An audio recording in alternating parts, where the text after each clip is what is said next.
तो hello guys, कैसे आप सभी लोग। बुक ऑफ स्पर के एक और न्यू एपिसोड के साथ हाजिर हूँ। जैसा कि पिछले एपिसोड में हम सभी ने देखा था, twin dragon supreme double dragon gathering के अंदर वापस आ जाती है, जिनके अंदर बायमी कहते हैं तो फिर चलो इस डबल ड्रैगन गैदरिंग को शुरू करते हैं। तभी अनाउंसर कहती है डीमन स्कीमिंग सेक्टर के लोग और मिस्टिकल हैपनिंग सेक्टर के लोग अब यहाँ पर आ सकते हैं। इसी के साथ गेट खोलता है और जूफेन अंदर आने लगती है और जूफेन के पीछे पीछे उसकी सभी सोल्जर आगे आने लगती है। वो सभी लोग चलते चलते एरिना के ऊपर आ जाती है, जहाँ पर जूफेन ट्विन ड्रैगन सुप्रीम की तरफ देखता है और दूसरी तरफ ट्विन ड्रैगन सुप्रीम भी जूफेन की तरफ देखता है। जिसके बाद जूफेन वहां से उड़कर व्यू एरिया की तरफ जाने लगती है और वहां पर पहुंचने के बाद जूफेन अपनी एनर्जी की मदद से हवा के ऊपर कुछ लिखने लगती है। तो जूफेन वहां पर एक पोएम लिखने वाली है। वो लिखता है गवाह और सभा, और उसकी राइटिंग खत्म होने के बाद हमें उस पोएम को दिखाया जाता है, जो कि बिल्कुल इस तरह से होती है। मेरी बुलंदी और शिखर को देखो, तीनों तीनों के झुंड में एल्डर्स को बुला रहा हूँ। शराब कभी खत्म न होगी, हम सारी रात जश्न बना सकते हैं। काश कोई तो होता जो मेरे स्तर तक पहुँच पाता। तो ये कविता पढ़ने के बाद चाओ जेजू कहता है, तुम्हारी हिम्मत कैसी हुई ऐसी बात लिखने की। तुम डीमन कही के हमारी यूनिवर्सल राइटिया सेक्टर तुम्हें क्रश कर देगा, जहाँ पर भी तुम खड़े होगे। तुम्हें कुचलकर तुम्हारे हर एक कोशिका को इस धरती से मिटा देगा। तो जूफेन की लिखावट को पढ़ने के बाद वेंटा जोर जोर से हंसते हुए कहता है, हा हा हा हा, क्या कमाल का आदमी है। अगर तुम लड़ना नहीं चाहते हो तो फिर मत लड़ो, लेकिन लड़ाई के लिए ऐसा कुछ मत लिखो जिससे कि सभी 9 सेक्टर तुम्हारे ऊपर भड़क जाए, क्योंकि ये तो स्पष्ट है तुम सभी 9 सेक्टर को चुनौती देना चाहते हो। दूसरी तरफ उसके छोटे भाई येलिन जूफेन की बातों को पढ़ने लगती है और उसकी कविताओं को समझने लगती है। वो एक्सप्लेन करती है, जूफेन ने कहा, मैं जंगल का राजा हूँ, अकेला ही सबसे अलग हूँ और 9 सेक्टर के सभी डिसेबल पहले से ही मुझसे हारे हुए हैं। वो लोग तो मेरे सामने खड़े होने के भी योग्य नहीं है। मैं पहले से ही तैयार हूँ, टेबल पर वाइन के ग्लास रखे हुए हैं। तो उन मिनियंस को पीछे छोड़ो और मेरे पास आकर मुझसे मुकाबला करो। मैं तुम सभी लोगों को चुनौती देता हूँ। तो जूफेन की बातों को एक्सप्लेन करने के बाद वो वेंटाओ से पूछता है, भाई क्या जूफेन का मतलब यही था। जो सुनने के बाद वेंटाओ हंसते हुए कहता है, कौन इस खुशी को मेरे साथ बांटना चाहता है। उसने जो यहाँ पर लिखा वो वास्तव में तुम जो कुछ भी कह रहे हो उससे भी बड़ा है। और येलिन से कहता है, छोटे भाई ऐसा लगता है कि जब तक कोई उसे खेलने के लिए नहीं बुलाएगा वो खेलने नहीं जाएगा। अब तो सभी सेक्टर के सेक्टर लीडर को कमर कसनी शुरू कर देनी चाहिए।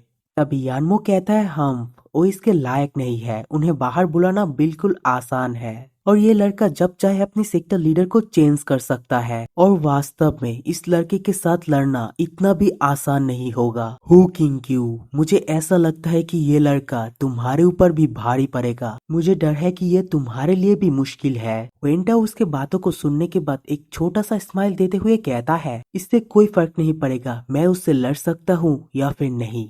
और अपने छोटे भाई को शाबाशी देते हुए कहता है, यहाँ पर कोई ऐसा है जो कि उससे लड़ सकता है। हमारे यहाँ उस जैसे ही एक डीमन मौजूद है। और ये बात जूफेन सुन लेता है और जूफेन उसकी तरफ अपनी डेविल आई के साथ देखने लगती है और अपने मन के अंदर सोचता है, ये वही लड़का निकला। और दूसरी तरफ येलिन जूफेन की तरफ देख के उसकी मन की बात समझ जाता है और थोड़ा सा स्माइल करते हुए मन के अंदर कहता है, ये मैं ही हूँ।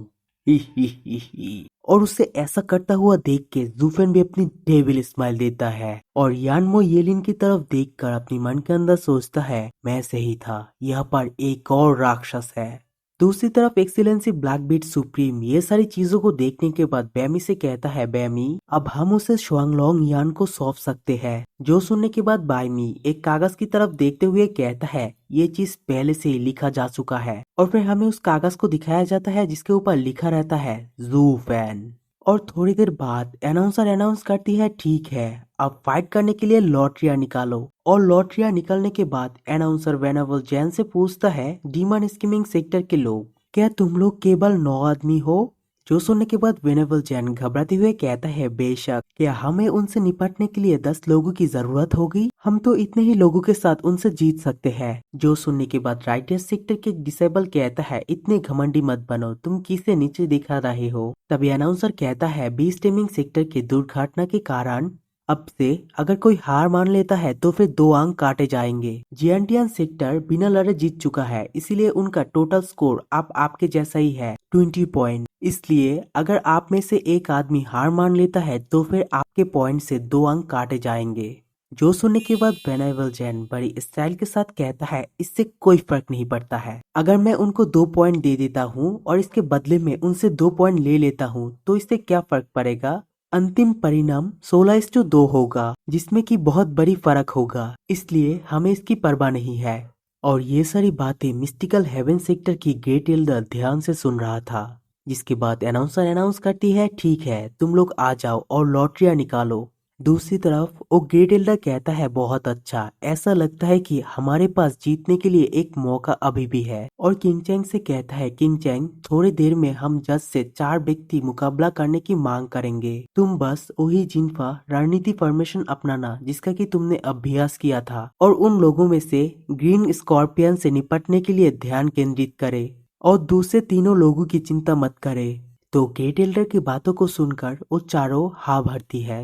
दूसरी तरफ वेनेबल जैन अपने 3 डिसाइबल टाई जैन, जुएर और कुई गैंग से कहता है तुम लोग इथियल स्टेज पर पहुंच चुके हो, लेकिन फिर भी तुम लोग 100% श्योर नहीं हो सकते हो तुम लोग वहां पर जीत जाओगे, इसीलिए ऐसा मानना तुम खुद से ताकतवर लोगों से फाइट करने के लिए जा रहे हो। खास तौर पर जेड शॉट पेरिशी रोहुआ जो जुआनटियन सेक्टर के 4 शॉट टेक्निक के मास्टर है और अब वो रेडियन स्टेज के 9th लेवल पर पहुंच चुका है। कुई गोंग क्या तुम उसे संभाल सकते हो? जिसके रिप्लाई में कुई गैंग कहता है कोई बात नहीं, मैं उसे संभाल सकता हूँ।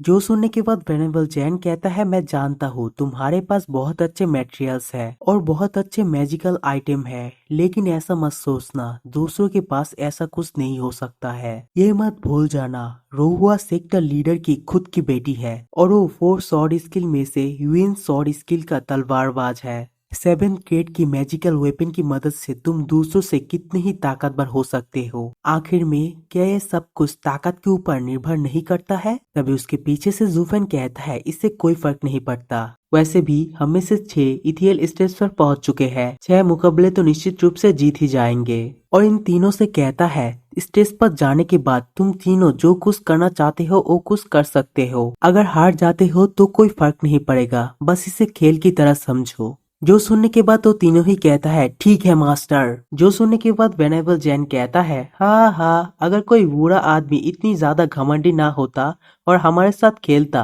तो क्या हमारे जीतने की संभावना ज्यादा नहीं होती। दूसरी तरफ जूफेन अपने मन के अंदर सोचता है मैंने तो तुम्हारी रक्षा के लिए ही ये घमंडी और अहंकारी होने की बदनामी अपने सिर लिया, क्योंकि मैं जानता हूँ तुम हमेशा से ही किसी न किसी के साथ बकबक करते रहते हो और अगर इसके चक्कर में तुम इस खबर को लीक कर देते हो तो कौन जानता है ट्विन ड्रैगन सुप्रीम अपनी गवाह को चुप करवाने के लिए तुम्हें मार डालेगा। क्या एपिसोड खत्म हो गया इतनी जल्दी? इतना छोटा चैप्टर कौन रिलीज करता है?